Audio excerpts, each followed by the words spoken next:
미국이 대통령실을 또 도청하는 사태가 터졌다. 하지만 피해국의 대통령실이 오히려 미국을 두둔하는 기이한 현상을 온 국민이 보고 있다.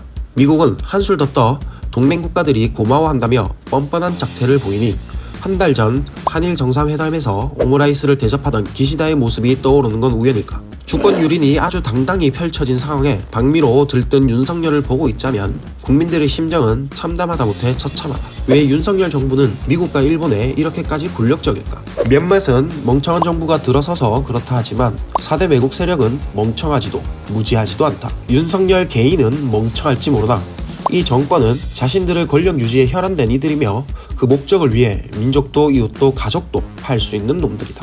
오히려 그 성향이 전보다 더 노골화되었다고 보는 것이 맞다. 한반도를 바라보는 예리한 시각 3인칭 탐구생활.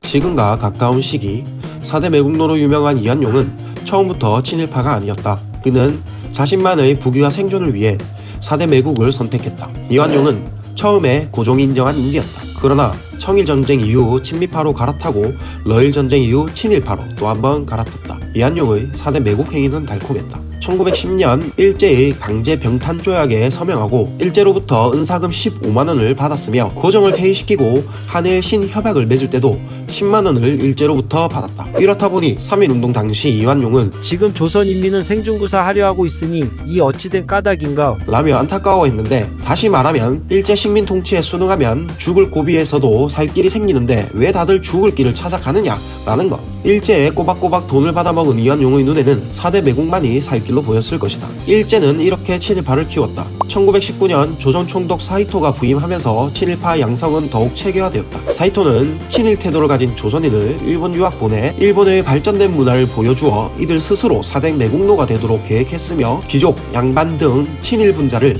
수재교육 이름 아래 친일파로 양성했다. 이러한 역사적 사실을 기반해 볼 때 윤석열 정부가 강제징용 해법 정부안을 발표하면서 그 안에 미래 청년 기금을 넣은 건 뜬금없는 일이 아니다. 이 기금은 일본 유학생을 위한 장학금 등 사용될 것으로 예측되는데 일제강점기 사이토 총독이 했던 친일파 양성 계획과 유사하다. 몇 년 전 TBS 김어준의 뉴스공장에서 일본의 신친일파 양성 전략을 주제로 인터뷰를 했는데 호사카 유지 교수는 신친일파 양성이 일본 정부에 의해 기획되고 양성되고 있다고 말했다. 그의 말에 따르면 일본 유학생을 타깃으로 생활비 등 지급하여 접근해 한국에 영향력 있는 사람으로 키운다는 것.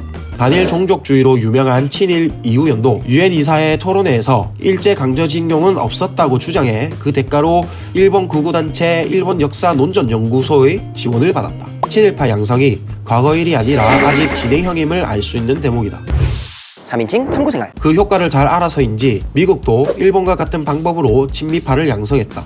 한때 유명했던 도미 유학이 그 실예이다. 놀랍게도 박진 외교부 장관, 김성한 전 안보실장, 김태호 안보 제1차장 모두 미국 유학파 출신이다. 박진은 강제징용 문제를, 김성한은 우크라이나 포탄 지원을, 김태효는 도청 위조서를 모두 미국을 위해 살고 있다. 이쯤 되면 미국이 직접 키운 친미 매국노라는 합리적 의심을 할 수밖에 없다. 미국은 이런 친미파를 통해 한국의 깊숙이 관여의 국정을 흔들고 있다. 그것을 단적으로 보여주는 실예가 바로 이번에 터진 도청 사건이다. 밝혀진 바에 따르면 김성한 전 안보실장은 미국이 원하는 대로 포탄을 우크라이나에 지원하기 위해 온갖 묘수를 짜내 50만 발이라는 엄청난 포탄을 지원했다. 하지만 김성한의 소극성에 실망했는지 아니면 미국의 계획대로 하지 않아서인지 김성한은 잘렸다. 여기에 우리의 주권은 눈을 씻고 찾아봐도 보이지 않으며 오로지 미국의 이에 맞춰 굴러갔다. 이처럼 노골적으로 미국이 주권 유린의 현장을 보여준 적이 없었다. 심각한 것은 이제 미국이 몰락하는 패권을 지키기 위해 재지 않는다는 것이다.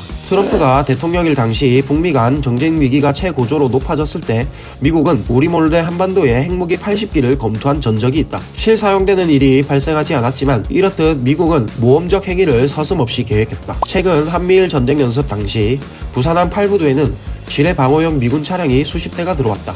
우리나라에 지뢰밭이 많은 곳은 휴전선 인근임을 고려할 때 이 차량은 휴전선의 지뢰밭을 뚫고 북을 공격하기 위한 용도로 추측 가능하다. 미국의 이전 행태를 생각해보면 우리가 잠든 사이 이 차량을 이끌고 휴전선을 넘어 전쟁을 시작할지도 모르는 일이다. 3인칭 탐구생활. 미국의 이러한 행보와 발맞춰 4대 매국 세력의 미국 추종 행위가 더 노골화되고 있다. 예전에 박근혜는 중국이라도 방문하며 눈치를 살폈는데 이 정권은 오로지 미국, 일본밖에 없다. 정권의 윗물부터 4대 매국이 판을 치니 3.1절에 일장기를 걸어둔 목사가 나타나고 친일파가 되겠다 외치는 도지사가 나오는 세상이 돼버렸다. 이제는 하다하다 못해 서북청년단까지 등장했다. 몇몇 사람들은 저런 매국노들도 바뀌지 않을까? 대화로 원만히 해결할 수 있지 않을까? 생각하기도 하는데 과거 서북청년단을 보면 그렇지 않다는 걸 증명해준다. 북의 친일 청산에 도망쳐 친일파들이 남쪽으로 많이 왔는데 모든 재산을 잃고 남으로 온 친일파들이 자신의 지난날을 반성하고 개가천선하였을까? 그렇지 않다. 오히려 4대 매국으로 누렸던 권력과 부귀를 위해 폭력과 살인을 서슴지 않는 악기가 됐다. 서북청년단은 그렇게 만들어졌다. 당시 서청을 이끌던 김성주는 이승만의 지시를 받아 내가 안두희를 시켜 백범을 죽였다며 자랑하고 다녔다. 이들은 독립운동가를 사살하는 것도 모자라 친일 청산을 방해했고 심지어 미국과 이승만의 지시에 따라 제주도를 피바다로 만들었다. 어린아이 여성 임산부 상관없이 모조리 서북청년단 손에 죽었다. 보다시피 4대 매국 세력은 궁지에 몰리면 반성이 아니라 살인을 저질렀다. 설마 하는 생각이 들 수도 있지만 4대 매국의 대표자 이완용은 독립운동가에 피습당한 뒤 6년간 폐렴을 앓다 사망했는데 죽는 날까지 우리 민족에 대한 사과와 반성은 없었다. 자식에게 내가 보니 앞으로 미국이 득세한다. 너는 친미파가 되거라. 라고 유언한 점을 우리는 기억해야 한다. 따라서 4대 매국 윤석열 정권은 대화와 협상이 통하는 정권이 아니다. 국민의 생존을 위해 힘으로 눌러 몰아내야 한다.